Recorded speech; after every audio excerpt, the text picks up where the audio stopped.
Rajiv Gandhi international स्कूलच्या वतीने कृष्ण जन्माष्टमीचा उत्सव मोठ्या उत्साहात साजरा करून दहीहंडीचा कार्यक्रम पार पडला। या प्रसंगी शाळेतील विद्यार्थ्यांनी राधाकृष्णाची वेशभूषा साकारली होती। दहीहंडीचा उत्सव गोकुळ, मथुरा, वृंदावन, द्वारकापुरी या ठिकाणी मोठ्या प्रमाणावर साजरा करण्यात येतो। त्याच धर्तीवर शाळेमध्ये गोपाळकाला तयार करण्यात आला होता। सर्वांनी दहीहंडीच्या कार्यक्रमाचा आनंद घेतलाय। दरम्यान विद्यार्थ्यांनी हत्ती, घोडा, पालखी, जय कन्हैया लाल की या जयघोषात मानवी मनोरा तयार करून दहीहंडी फोडली। या कार्यक्रमात समूह गीत, नृत्य, भाषण विद्यार्थ्यांनी सादर केले।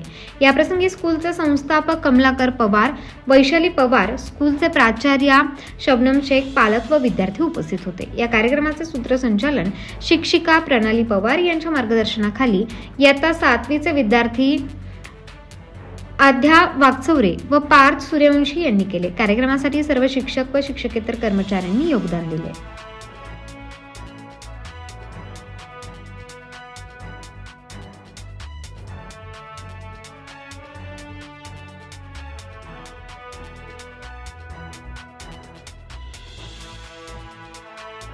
ताज्या व महत्त्वाच्या बातम्या बघण्यासाठी प्ले स्टोअरवर जा, प्रबलभूमी ॲप डाउनलोड करा व या धावपळीच्या जीवनात अपडेट रहा।